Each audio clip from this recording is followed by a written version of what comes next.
We all know the age-old question, what do you want to be when you grow up?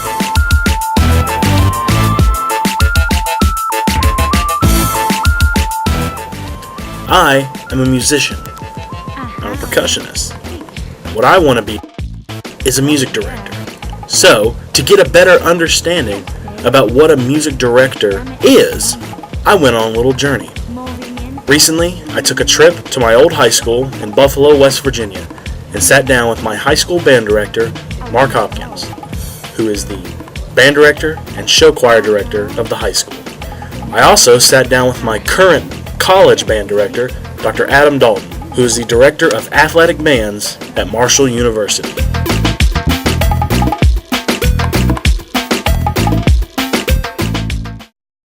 I sat down with Mr. Hopkins on Friday, March 20th, 2015, to discuss his history in the music field, as well as talk about the similarities and differences between high school and college, and to talk about where this field is going in the future. I sat down with Dr. Dalton on Monday, April 13th, 2015, to discuss his history in the music field, as well as his views on the differences and similarities between high school and college, as well as talk about his first year at the Marshall School of Music and Theater. So tell me about your occupation. Like, how long have you been in this line of work? I've been teaching music for 30 years. 4 years of vocal music at Martinsburg High School. Then I went 4 years into fundraising to try to make a little extra money, and then realized I was a teacher for real and came back to here, and I've been teaching band. I first started teaching after I graduated from my undergrad in 2005. So total professional experience has been about 10 years. I did 4 years at the high school level, and then I did 5 years as a graduate student at the University of Alabama, but taught all of the classes that are there, and then this is my first year here. So what inspired you to get into this career, like the music field in general? Oh, I don't know. I've always loved music. I mean, my whole life I've loved music. My grandma had a piano that I would sit down and play when I was just a little kid, even though I didn't know what I was doing. It's what makes me happy. It's who I am. Started out as a guitar player, and singer. So I was a guitarist and a singer, and then my high school band director encouraged me to play tuba, and I became a part of a marching band and really found that was just a whole lot of fun for me. But the concert music and jazz band music also. And then joined band when I was in 6th grade and really loved it, and had an awesome high school band teacher, and just knew that music was something that I wanted to do. It never really seemed like a question. It was just kind of like, okay, this is what I'm going to do. Okay. So was this a part of your original plan, like when you went out into college, like when you graduated high school? Was it your original plan to become a music educator? It's the only thing I knew of. I was just an average, I'm not, and never was a great student. And I say that because I found myself not to be as serious academically as I would need to be in today's world. I just wanted to have fun. I wasn't a troublemaker. I just enjoyed life, and music made me happy. So it was the only thing that I could think of that I'd ever want to do. When I first started when I first went to my undergrad, I wanted to be a high school band director. My goal was to be an assistant band director at a large high school for a while, and then eventually start my own, or be my own head band director at a high school. I went back to get my master's, just because that's kind of the natural path. And while I was there, I really fell in love with college again. I fell in love with the resources and the opportunities and the students that you're able to teach and the things you're able to do. And then I really started to get excited about teaching future teachers. And that was something that I just latched onto. And so once I did that at Alabama, I knew, okay, I want to teach at the university level, and that's why I stayed there and went ahead and did my doctorate, and then started looking for these jobs. Cool. Well, what education was required for this career, like in college? It depends on the university. Some people say most job postings for a university position say master's required, doctorate preferred? Well, the first thing that surprised me was that I got accepted to WVU, but then I had to audition for the music school. I didn't realize that.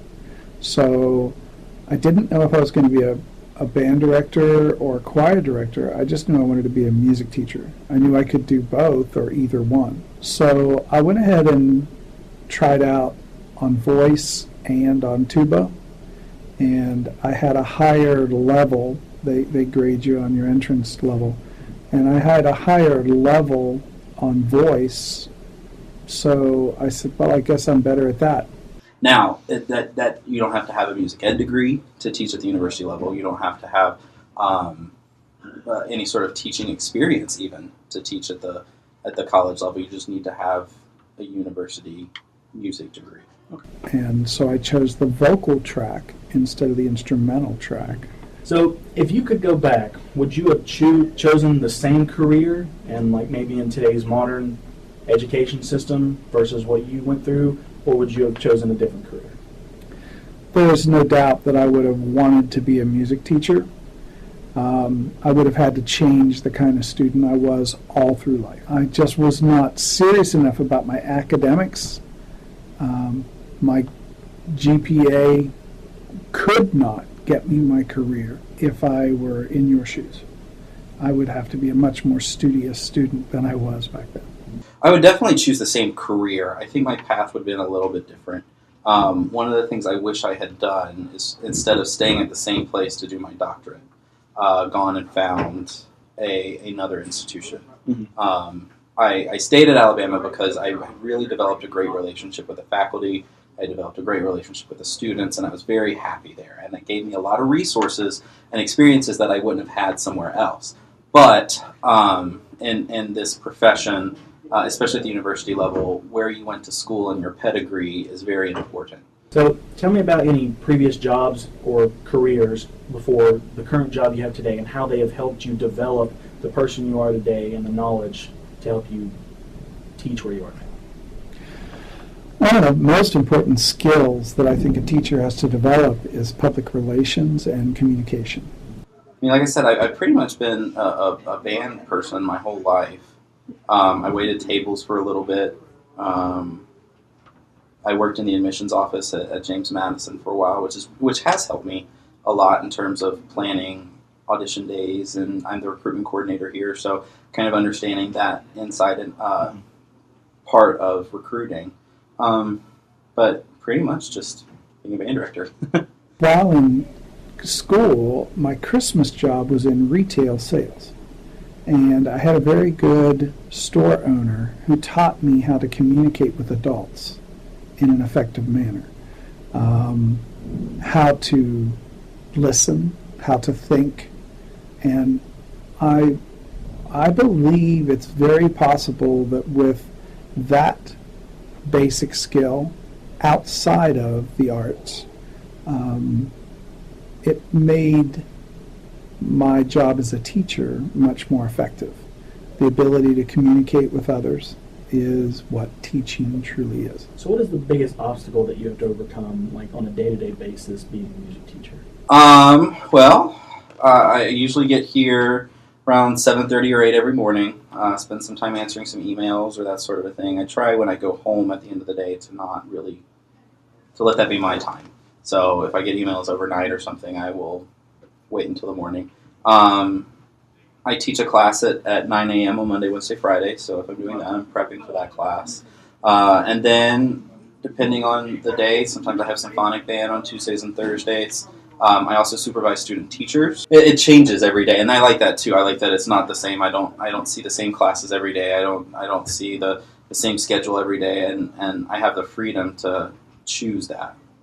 The challenge is in an arts program or a coaching career, you know what you could do, and you know that you could play it musically or you could run the play just perfectly, but you have no choice but to sit back and hope that the students take what you taught them and they take ownership of it. And that's the biggest challenge as an artist who is a conductor or a teacher. When the finished product's out there, it's no longer me, it's them. How has your occupation changed since you had first entered this job, and where do you see it going in the future? There were no computers when I started teaching. There were no video cameras when I first started teaching. There was no means. We had tape recorders, cassette tapes. There was no means for immediate observation and assessment. Well, since this is my first year teaching at the college level, there really hasn't been a whole lot of change. I think as a profession, we're going to have to make sure we stay up with the times. I think sometimes we get stuck in ruts, especially the music that we choose and program, the marching band-wise, the shows that we choose and program. I think sometimes we forget about our audiences and what the purpose of what we're doing is. So the use of technology in today's world is such a dramatic modification from my life. We did the same things, but we just didn't have the opportunity to hear it back as easily. Just staying current, using the current technology, using the current pop culture references, using the current music to continually engage and relate to the students. How has your career affected your view on the world? One of the things that I think I just finished today in music appreciation doing world music assessment, and each of our groups in our class had to teach what they learned about music in their traditional music and their modern music. And what I have been reminded is that music is truly a melting pot, and that it's a continual changing art form. Well, one of the things I love about band and music and that sort of a thing is that it allows you to have experiences that you would have never had before. I've gone literally around the world because of music and my relationship with the marching activity or the concert activity. I've been to Japan and performed in Japan and toured. I've been to the Netherlands. I've toured Italy, played at some beautiful, magnificent halls in Italy. So it's given me that experience. It's allowed me to travel and see things that I otherwise would not have been able to see or had the opportunity to. There's always a new color being developed, but that color already existed. It's the marriage of other colors that creates a new template and a new palette. It's not the band director's headache, and that's one of the differences in high school and college is it's all up to me. A little bit of it can be handed off to kids, but at a college level, there's always someone that has a specialty, and you can assign them to do this, that, and the other. Would you recommend this career to others, especially those who are musicians still looking for an idea of what they want to do in life? And what advice would you have for someone planning to pursue this career? Sure, absolutely. As a band director, I think that it's one of the best things, the best experiences that you can have, because you get to have that personal relationship with music and a personal relationship with students in a way that's different than being a regular teacher or different than sitting behind a desk and answering phones all day or whatever. The biggest advice I would say is it's not easy, and it's not always the most rewarding in the way that other people consider rewarding. So push past that. You're going to run into obstacles. You're going to run into things that aren't ideal, but push past that and understand the reason why you're doing it, and always remember the passion that you had. Like I said, when I was a kid, I always think back to when I was a kid. I loved going to my grandma's to play piano. Remember that when things get not so easy. Well, once again, I want to thank you for your time for doing this. Sure. And I really appreciate it, and I thought you did a great job this year. Well, thank you. It was a lot of fun, that's for sure. So thank you for your time. Absolutely. Anytime. I truly appreciate you coming and interviewing me. It's an honor. Thank you. Thank you, sir.